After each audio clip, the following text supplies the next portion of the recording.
further ado, Dr. Abrasar, the Psychosocial Model of UFOs. Thank you. Yes, thank you very much for having me. So, yeah, my native language is French, so sorry for my pronunciation if sometimes I slipped.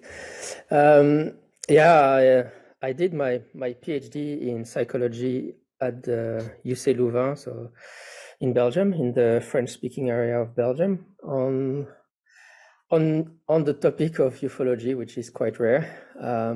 We can talk about that, of course, but the experience of studying ufology in an academic setting is fascinating in itself. I did that because of my interest on the topic, and I didn't have any money to study, so I did it working on the side to finance my PhD. So that's also one of the first things. You can study that subject, but you don't have any grant to do it.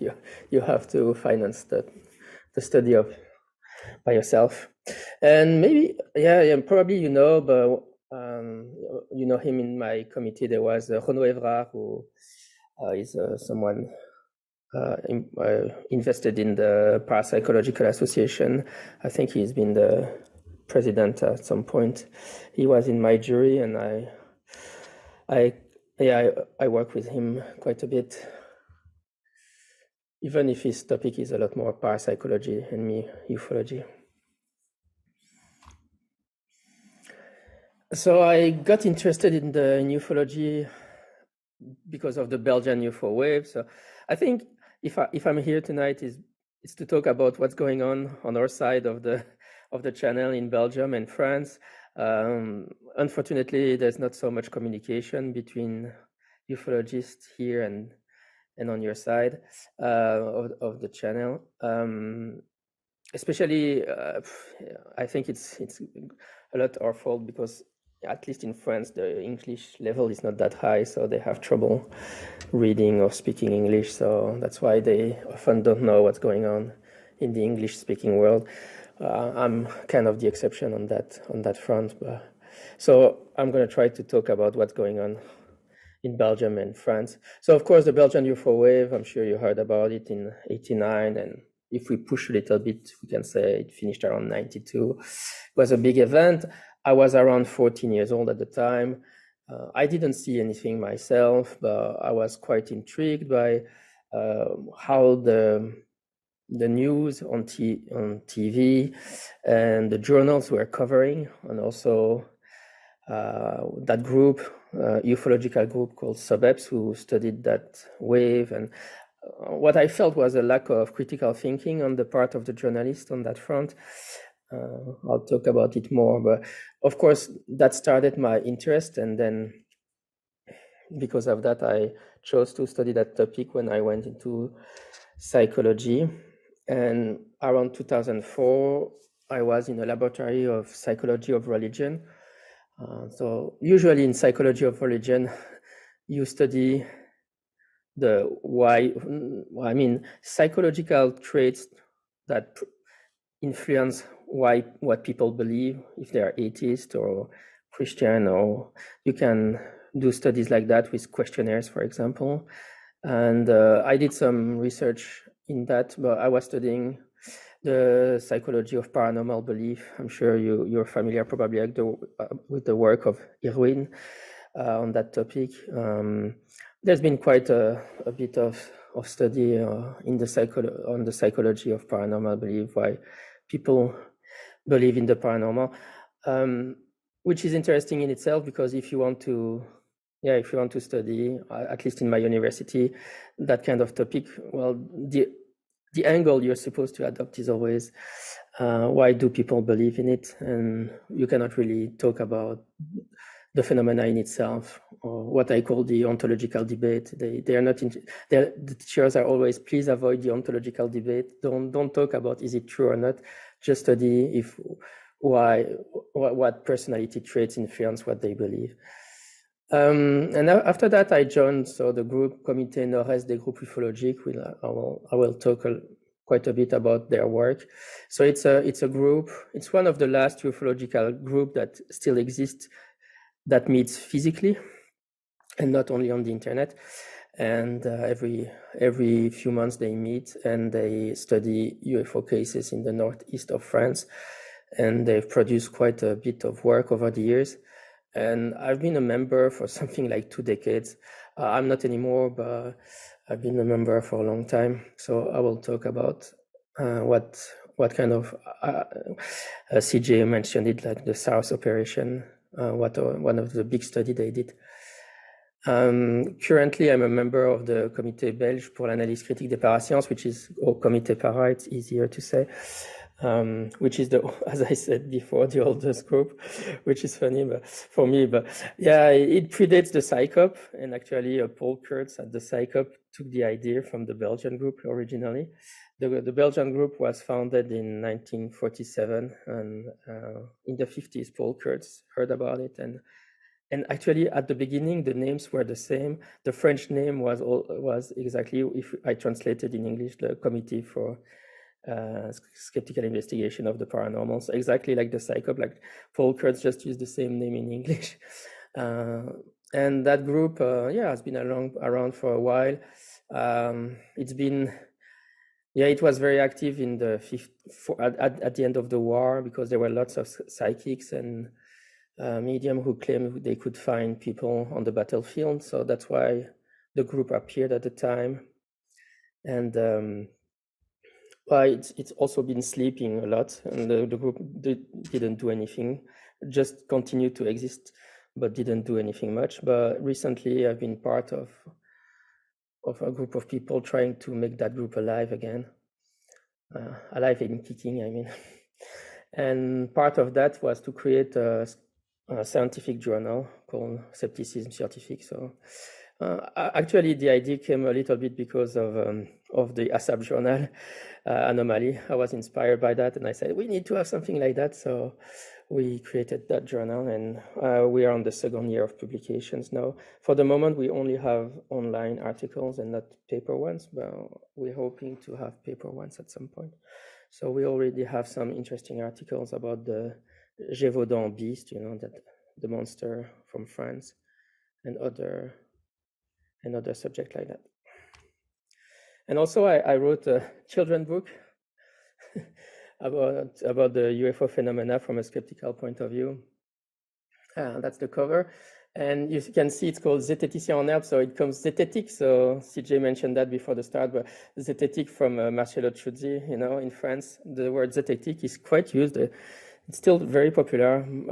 I don't know how much zététique is still known in America, but in France, it's still used quite a bit. So the name of it's a series of books that I wrote. So that one is on the UFO. So the name of the series is Budding Zététicians. So I will use drawings from that book to illustrate my slides. So the psychosocial UFO hypothesis. There's a Wikipedia page. So of course, it's an alternative to the extraterrestrial hypothesis, and it was very much popular in the United Kingdom with David Clarke, Hilary Evans, and Magonia magazine, and I'm sure you know a lot more than me about that. But it has also been popular in France since the publication in 1977 of a book written by Michel Monnery, Et si les ovnis n'existaient pas. So those are the books that kickstarted the topic in the French-speaking world. So the big difference with before was before the critics of ufology were outsiders, but then Michel Monnery was the president of a ufological organization. He had done a big operation of watching the skies, and had been very disappointed by the results, especially the photographs, seeing that people took pictures of airplanes and so on, and reported them as UFO. And he wrote the first book on the left, What If UFOs Didn't Exist? And then a few years later, he wrote the book on the right, Le Naufrage des Extraterrestres, which is even stronger title. It should be translated as something like UFOs Crashing Down. And Michel Monnery didn't have, he was not an academic, so I mean, he had, from a skeptical point of view, lots of good intuitions, but the vocabulary used or the way he tried to explain were very like not academic. So after that, several university people tried to express his ideas, but in a more academic way, and I'm probably in that tradition in a way. So of course, people use psychosocial hypothesis. I'm always like, why hypothesis? I think it's hypothesis just because extraterrestrial hypothesis, but for me, it's not really a hypothesis because we know that lots of UFO sightings can be explained by prosaic objects. So that's why I use psychosocial model instead of psychosocial hypothesis, because I don't think it's a hypothesis. I think it's a way to look at the phenomena. I think it's the way to think about it, but I don't think it's a hypothesis. So it's me. We've been discussing in France a lot about what would be the best name for that approach, but nobody is happy with even psychosocial hypothesis or model. So I use psychosocial model, but even though it's not perfect.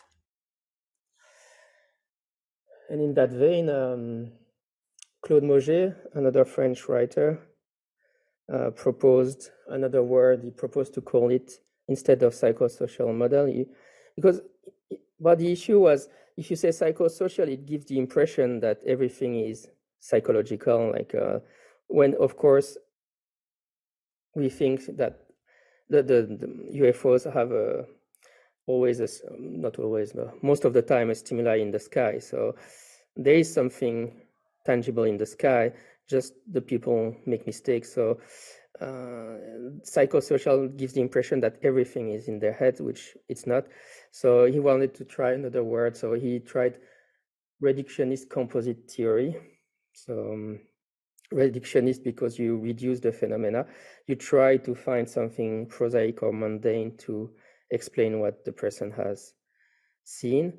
And composite because for him it was very important to stress the fact that there was not one explanation for every sighting, like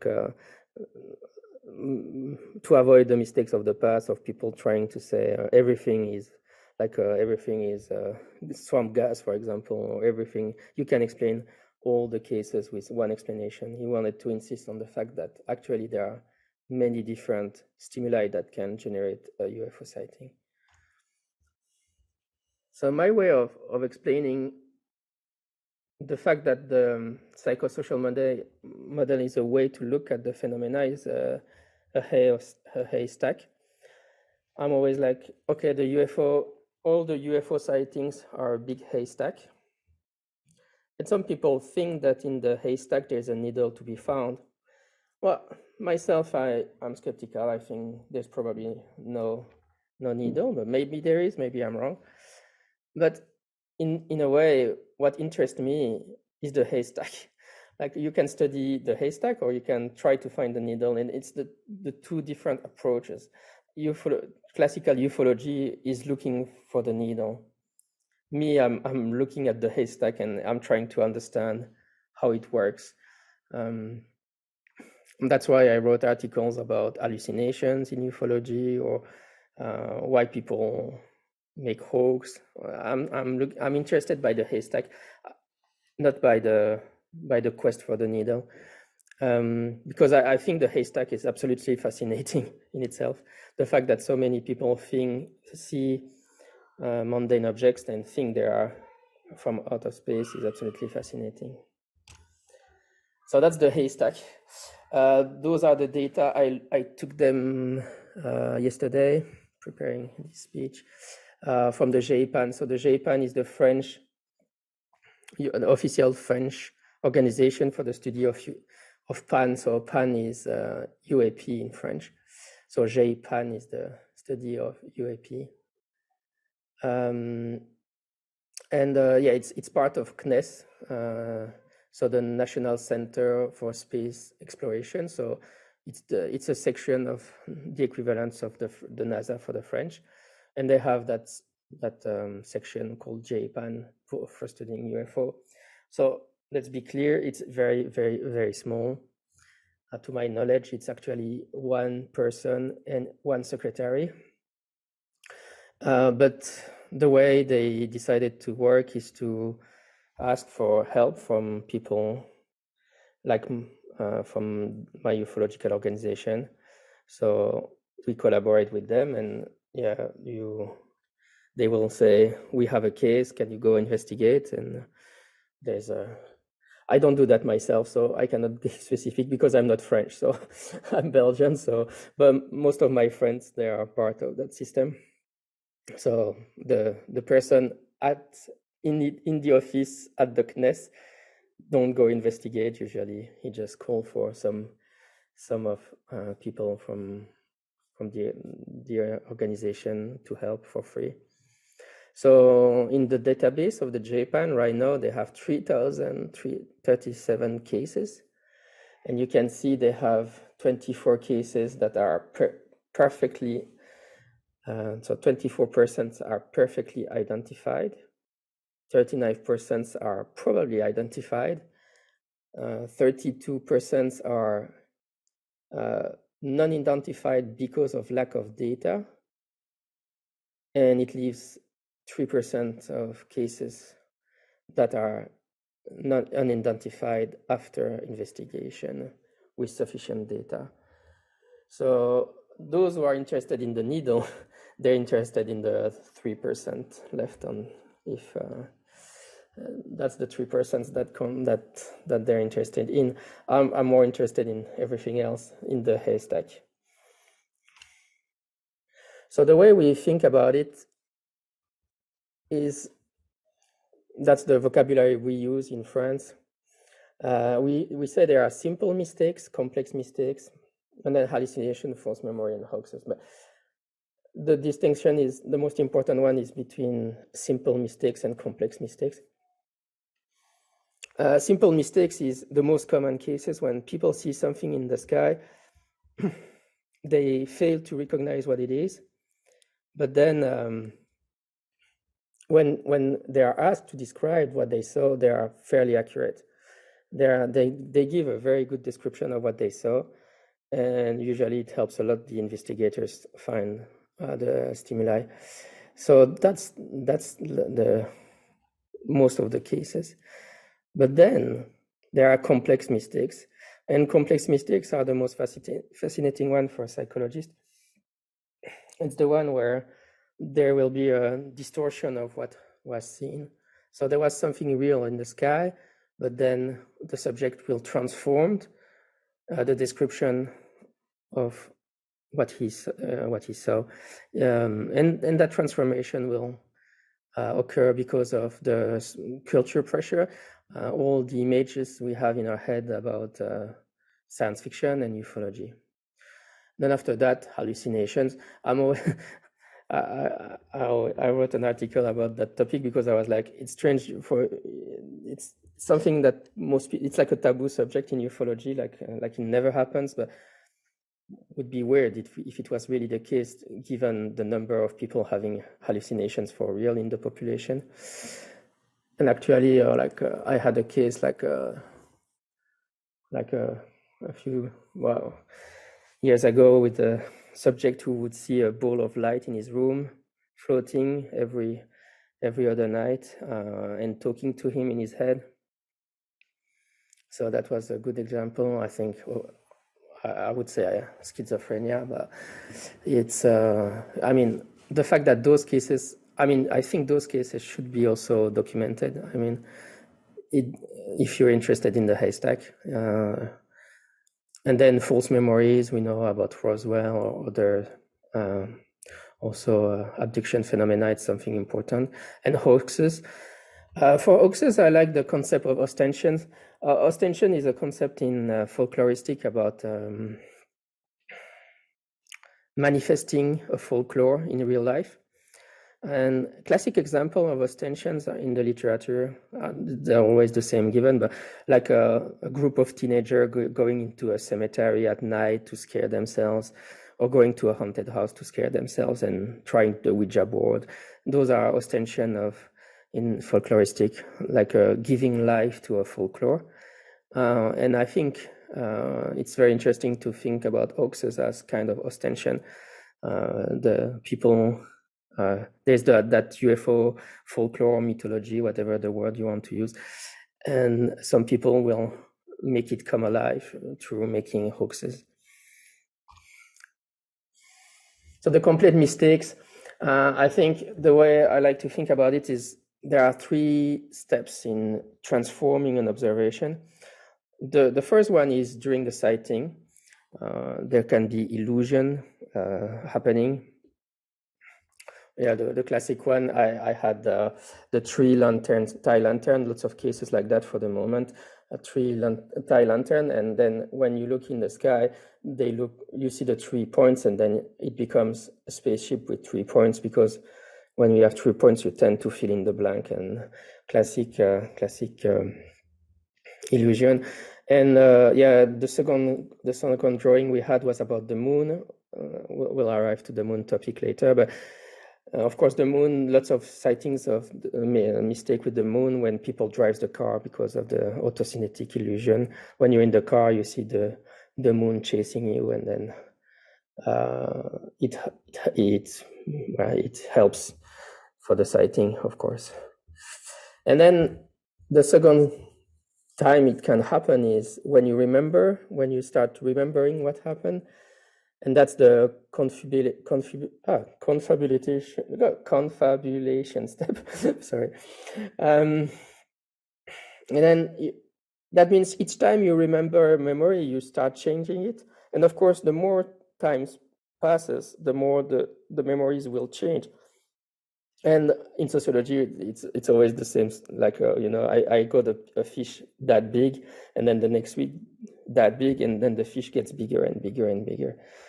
And then when you have the testimony, then there's the suggestibility, because you can be influenced by the way you are asked questions. It's all the difficult problem of leading questions. If you ask questions that pinpoint toward an answer, it will influence the witness, and it will change his actual memory. So that's something that really clearly happened in the Belgian UFO wave. So the main actor in the suburbs was a physicist called August Mason. And August Mason was from the German-speaking part of Belgium, from Eupen, which is a really small community in Belgium. And the first 2 witnesses, the cops that kickstarted the Belgian wave, they were from that same area. So he was the one who went to ask questions, and he had different aspects that could put pressure on them to change what they think they saw. First off, he was a university teacher, and secondly, he spoke their language, so German, but not only their language, but their dialectal language from that area. So he was like a neighbor for them. At the time, he wasn't living there anymore, but he was like someone from the area. So for them, it was really, it must have been very impressive. And after they published transcript of their interview, so we know the testimony changed, because we can go back in time, and before August Mason interviewed them and after them, details were clearly added in what they saw. It was so the second phase of the observation. So for that observation, they follow something very, very, very bright according to them, but nobody else noticed anything, even though they're near a highway and so on. But it's super bright. Then, according to them, then they lose that object from sight, and then they find it again, and it's above a dam. And yeah, we think actually one of the issue was it's actually 2 different objects they saw. They linked two things together that were not the same object.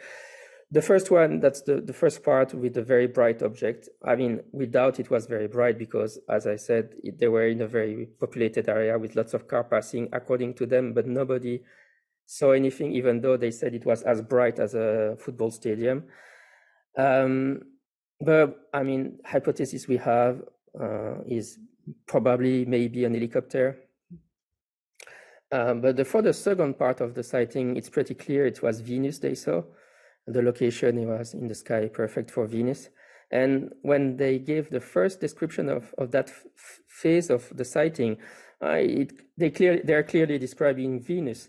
But after they had the interview with August Mason, suddenly lots of details were added, and suddenly there were like short lines getting out of the objects and stuff like that. And yeah, they published the transcript, and you can really see how the entire, not the entire dialogue, but some part of the dialogue, and you can see how August Mason asked questions that influence the witness very clearly.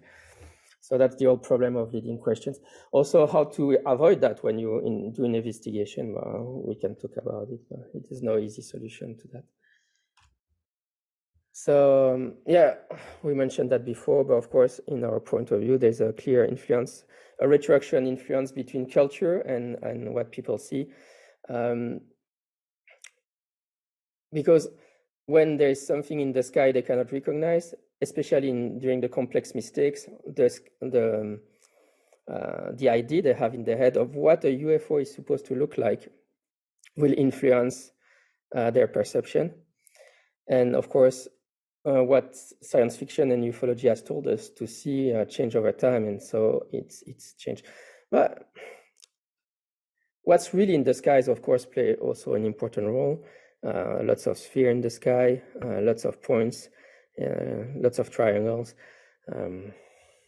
So it's always there's the two sides: what's really in the sky and what cultures makes people think they should see in the sky.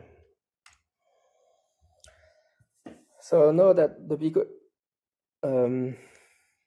study they did at CNEGU, that ufological group in the northeast of France, is called the SARS operation. So they had at the time, I don't know, I think it was 20 years ago, something like that. I wasn't there at the time, so it's still continuing, but and I helped publish the article in Anomaly, but it started a while ago. They were talking and they were like, so it was a group of people who were classical alien ufologists at some point, then started move toward more psychosocial model. So at the time they were like, one of them said, is it possible for some people to confuse the moon with a UFO? And the other were like, no, it's not possible. Everybody knows what the moon looks like. How could you confuse the moon with a UFO? It's not possible. So they came up with an idea to test that hypothesis, which is very interesting because we know it's very difficult to really test and do empirical experiments on those questions. But so they found a very interesting idea based on the Saros. So the Saros in astronomy is a period that brings back the moon exactly 18 years in the same position in the sky. So that means it's not the same season, but the moon is at the right spot in the sky. So it's not perfect, but to have the moon come back at the same spot and have the same period of the year, that would ask a much longer cycle. So 18 years is already very long. But then what they decided? To go back into their case database of cases and find all the cases they thought it could have been a mistake with the moon. And then they went back and checked either with at the beginning, they systematically did with the witness, and then after that, without the witness sometimes, but to see if it matched. So it's not perfect because in 18 years, of course, even if the season can be different, there can be clouds that night. They can have built a building and then that wasn't there before, so you don't have the line of sight to see the moon anymore. But it still works well enough to realize, to make people see, and they're like, oh yeah, that's actually exactly what I saw that day. Especially lots of cases, as I mentioned before, of people driving a car, and they have the impression that the UFO is following them in their car, chasing them. And then if you, in that case, the CNEGU team, they went in the car with the witness, and they would drive the same way, and the moon would show up exactly at the same position of the UFO in their cases. So another case that was studied a lot there was an interesting publication by the CNEGU, was about the Kelly-Hopkins encounter. So I'm sure you know Kelly-Hopkins, probably even the explanation, but it came from us actually.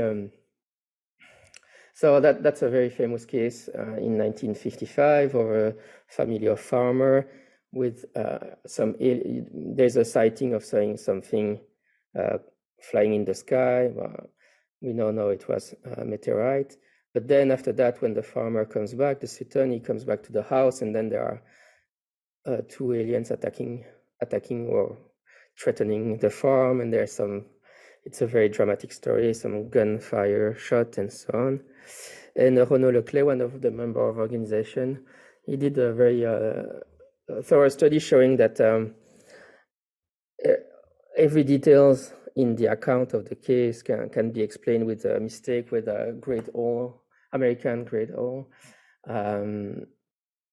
Yeah, the way the alien behave, like he seems to be floating, and the way they go on the roof and start scratching on the roof, and every single little detail can be traced back to that. So that's a good example of a very impressive mistake. Actually, in this case, it would be a simple mistake because they gave a very good description of what they saw. With all the details that we had, we could find what they saw for real. But then often it generates what I call an argument from incredulity, even among skeptics who are not interested in the topic like I am. They would say, it's me, I call that the argument from incredibility. It's just, I cannot believe that someone would make such a mistake. That's the argument, right? I cannot believe it's just not possible. Like people cannot confuse the moon with UFOs, or a farmer cannot confuse a great American great home with an alien. Yeah, I mentioned that because I think it's kind of an appeal to emotion. I'm like, yeah, if you don't have a better explanation than the one we propose, but yeah, okay, you cannot believe it, but what do you want me to say? But it's often really the gut reaction that people have. But I think the only real rational way would be, let's find another explanation, a better one. Like for the Kelly-Hopkinsville, if people can find a better explanation than the one we found, which I don't think, I think we got the right one. I mean, yeah, but just it's funny, even among skeptics, which is really interesting. Brian Dunning, I think, did an episode about the Kelly-Hopkins, mentioning that explanation from Renaud Leclerc from our organization. Even the skeptics were like, no, I cannot believe it's not possible that something like that people would do. And I think me as a psychologist, I'm like, no, actually studying the UFO phenomena, you discover that actually people do that kind of mistake, which is the real fascinating one, fascinating fact. There was also a case, unfortunately was not well documented, during the French wave in 1955. It was reported by a journalist, so maybe it's not reliable, but in that case, during that wave, there was lots of sightings of third encounter of the third kind. And that person saw a UFO landing on the road near his house and went with a gun and tried to shoot at the alien. And according to the journalist, it was one of his neighbors trying to change his battery. So, of course, it's a journalist, so maybe that story is not reliable. But I mean, we see that some case. One of the example, anyway, the best way to explain that it's really possible it's I always like you know hunters every summer they make mistake like that. Every year in France or Belgium you have stories of hunters. They go in the journal. He was in the forest and he shot someone jogging in the forest wearing very bright colored clothes, and when you ask him they say, I thought he was a deer. And you're like, how can you confuse a deer with someone jogging with bright clothes? And usually the journalist will make comments about hunters liking alcohol, which is exactly the kind of comments journalists will make about UFO sightings. I think it's very telling. But if you think about all those hunter anecdotes of people shooting at things they think it's an animal when it's a human being, and they should have seen it clearly, but actually they saw something. It's because once more, and the process is they're in a difficult environment. But for UFO, it's at night. But for hunters, it's the forest, but probably not also maybe well lit. And they expect to see something. For UFO, it's people expect to see what they saw in science fiction. But for the hunter, he expects to see a deer, and then you don't see really with your eyes, you see with your brain, and in very confusing information, your brain reconstructs the image incorrectly, and he sees a deer when there's actually someone for a brief lapse of time, but it's enough for him to shoot at the person. So what about the expert witness, pilot, cops, and so on? But for me, I'm always like, experts are people that make mistakes less than non-experts. So it's not a very good argument, especially for real. Nobody can be an expert in recognizing alien spaceship because we don't know what an alien spaceship would look like. And I always have a Japanese saying for that. So it's the Japanese saying is even monkeys fall from trees sometimes.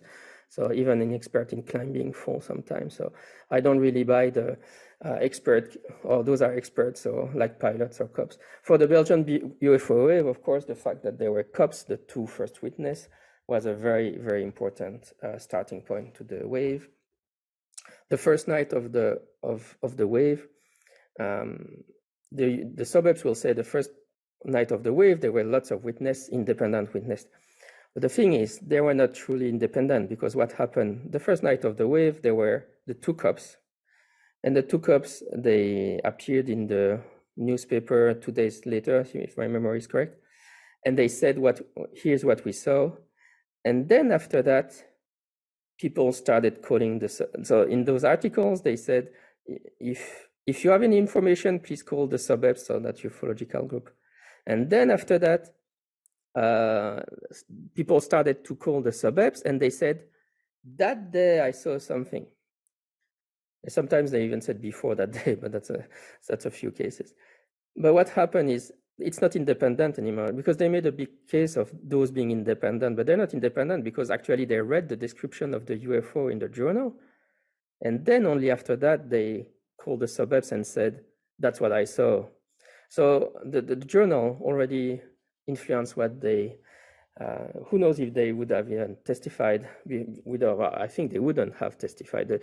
We'll see that later. But so the fact that there were cops in the media played a very important role, because they seemed like legitimate witness, like and that we should believe. And I'm not saying I don't believe what they said.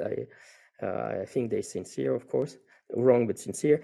But the fact that, which is strange as an argument from authority. I mean, like, why cops? I mean, at best we know they didn't do a prank, and we know that they didn't drink alcohol. But why cops would be better witnesses than anybody else? I don't know. That's another important book that was written a few years back. So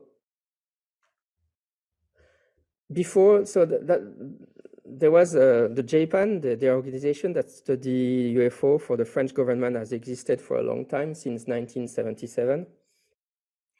And around the 90s, the director, the the one person in charge of that section was named Jean-Jacques Velasco, and he was really pushing the extraterrestrial hypothesis in the media.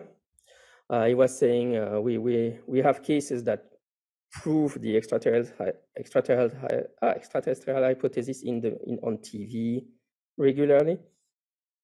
And yeah, the CNES, so the French equivalent of NASA, was quite embarrassed actually, because what to do with that person saying we have the proof that aliens are here. So our group of investigators, some of us, we try to contact and say, can we access your files, your database, to check? You say you have cases that prove for sure the extraterrestrial hypothesis. So can we have access to them, and can we check them? And at first he said no. Then we put pressure through university to have access to those files, and at the end we did. And then yeah. Stunt that they had at the start. I couldn't understand if it was a question or not. Sorry. So I'm sorry. So yeah, we could access, and then we checked all the cases that he said were bulletproof, if you want. And in that book, we go through them and show that actually they're not so bulletproof as he thinks they are. So that book is, if you want to have, it's just a collection of what was considered before that the strongest French case until 2007, and the team of writers explained for each case why the investigation is not conclusive, as the director said at the time. Actually, now there's a new director, and there has been several new directors since then, and they do a much better work communicating, and work in general. They do a much better work now. So I'm quite happy with that organization right now. So for me, what would be a proof of alien visitation? But I always like to compare to the Loch Ness Monster, because we have the same kind of proof. We have witnesses, we have sonar for the Loch Ness, but we have radar for UFO. We have pictures, blurry pictures, or not so blurry, but probably hoax pictures. So we are just in the same situation, just the loch is a lot smaller. So most people are convinced, actually the consensus in zoology is that there are no Loch Ness Monster, right? So just because the space is really limited, so that's an advantage. Of course, there are still some people would say we should have to drain the lake to be sure, but the problem with UFO is that it's so vast. I mean, it's anywhere around the Earth. They appear suddenly. So that's the problem. So for me, it's very similar, but the Loch Ness is a very good small space for that. And for zoologists, what would be a proof? But would be a specimen of the Loch Ness Monster, or a sample. So for alien, it would be a sample or aliens technology. So with all I said before about the weaknesses of witness testimony, the fact that human testimony is not reliable, I think that just testimonies are not enough to prove the extraterrestrial hypothesis. We need way more than that. One argument I like is the argument for silence. The argument from silence is in history. It means you conclude something from the lack of evidence. So you lack proof of something happened in history. So if you say I think there was a battle in that year, but you cannot find any tangible proof of that battle, then you make an argument from silence. There's not enough proof, so the best bet is that there was no battle that year. And I think for skeptics like me, we do an argument from silence. In 7 decades of ufology, we haven't found any tangible proof of alien visitation. So the best bet is there's no alien visiting Earth until proven contrary. But yeah, that's not mine, but it shows. I'm not a big fan of the extraordinary evidence stuff. I think we just need simple proof we just don't have proof of alien visitation, but it shows yeah, what we have is photos in the LIS, in low information zone. We have videos and anecdotes and stuff that are unconvincing. And then on the other hand, we know we have lots of stuff we know are proven by sociology and psychology. So to change that, once more, we should have to change that position, to change that consensus. We will need something way more tangible than what we have now. Of course, one of the problems is the science based on anomaly hunting. I'm sure you're all aware of that. I mean, anomaly hunting, it's intrinsically a problematical methodology. I always say it's like we imagine the cops studying, investigating murders, and then there are 3% of murders the cops don't find the culprit, and we say, well, then it's alien. It's not a good methodology. So I think anomaly hunting is always epistemologically problematic. That's why parapsychology, for example, has an advantage because they can do laboratory studies, which ufologists can't do. But just simple anomaly hunting is always tricky to go do good science. So in epistemology, we'll also talk about ad hoc hypothesis. So ad hoc hypothesis is hypothesis you add to your theory to explain an issue in your data. So of course, in ufology, the issue is the lack of tangible proof. So there are two main ad hoc hypotheses. Try to protect the core idea of extraterrestrial visitation. The first ad hoc is the hypothesis is that there is a global cover-up. Then that explains why we don't have tangible proof. And the other one is aliens are not so.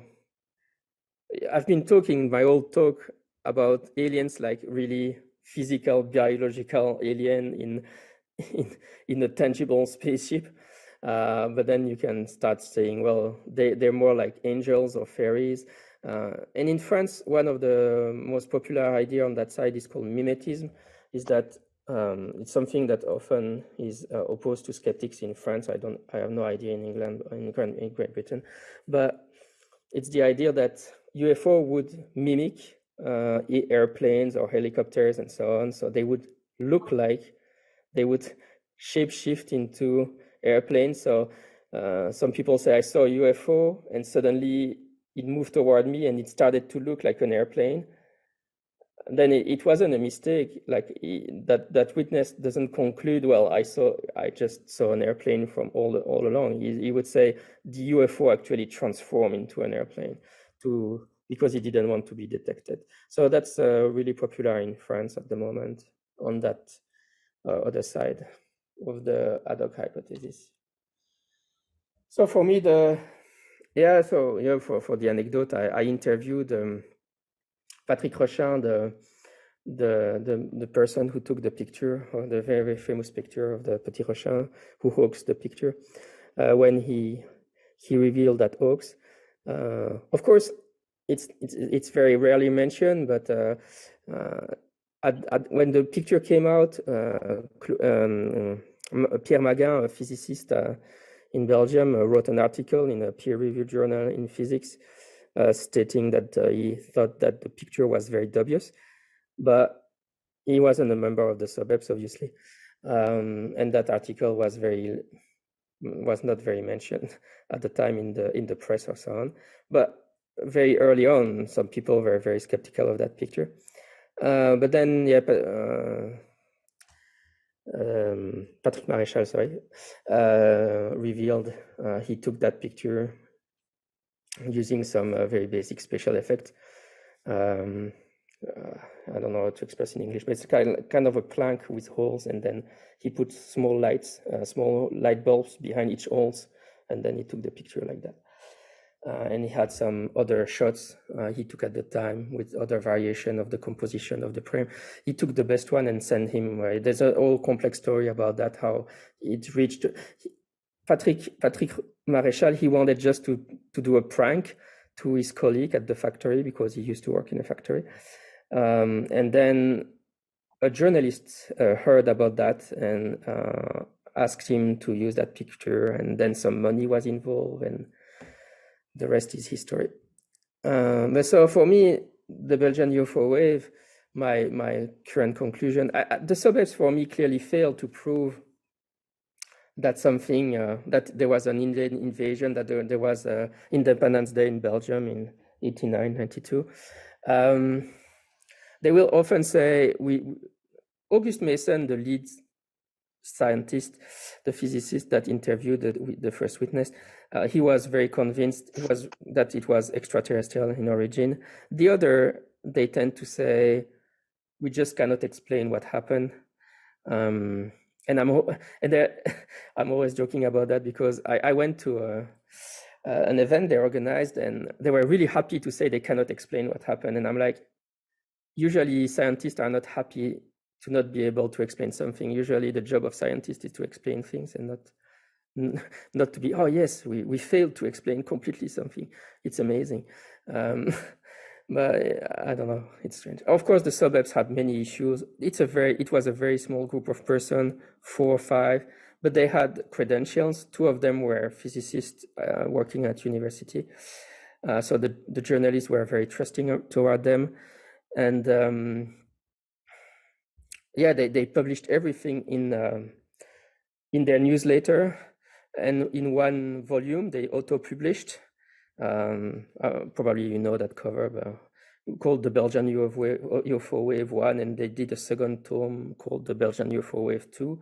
So they completely bypassed the scientific peer review process. They never tried to publish an article in a peer review process, even though August Mason, the lead scientist, said he worked on that picture, and then he said, I can explain the propulsion of the UFO based on magnetohydrodynamics. Even that he didn't publish in a peer-reviewed journal. He was quite heartbroken when, well, he couldn't believe when Patrick Maréchal revealed he was a hoax. His position was like, Patrick Maréchal is lying. It's obviously a real picture, but because he built all his career on that picture. But August Mason, to give you a fair, he was convinced that Chupacabra was real, then alien abduction was real, and he wrote also a paper about the telepathy of Gray based on the shape of their eyes. So that gives you his scientific orientation right there. None of them were in peer-reviewed journal. All of them were in the Suburbs fanzine, if you want. So for me, the Suburbs often claims they did something amazing during that time, but for me, they should have published. If they did half what they claim they do, they should have published in Nature and get the Nobel Prize, but they didn't. It's not as airtight as they claimed it's been. All the other pictures were not impressive at all. That was the only picture, so that's why it's always the one we see. That's why that's the one that was on the cover of their book. There was also some radar detection from, but they all can be explainable by artifact. The most famous one was by 2 FCs chasing a UFO, but the thing is, the 2 FCs, they chased the UFO because someone saw something in the sky, but when the 2 pilots chased that UFO, they didn't see anything themselves in the sky, and only one of the FCs, F-16, sorry, I'm talking French, F-16, so those are the jet plane. Only one of those jet planes, the pilots didn't see anything, so there was no visual confirmation from the pilots, and only one of them had a strange reading on his radar. So the conclusion of the army was there was a malfunction of the radar. Well, it's a little bit more complicated than that, but there was an inversion of temperature of on the ground that created an artifact on the radar. So even the radar detection for the Belgian UFO waves are not so impressive. So all that being said, I think the wave can be explained by that sentence from Class. That's his rule for UFO waves. Once news coverage leads the public to believe that UFOs may be in the vicinity, there are numerous natural and man-made objects, which, especially when seen at night, can take on unusual characteristics in their minds of hopeful viewers. The UFO reports, in turn, add to the mass excitement, which encourages still more observers to watch for UFOs. This situation feeds upon itself until such time as the media lose interest in the subject, and then the flap quickly runs out of steam. Here you go. That was my presentation. Thank you for listening to me.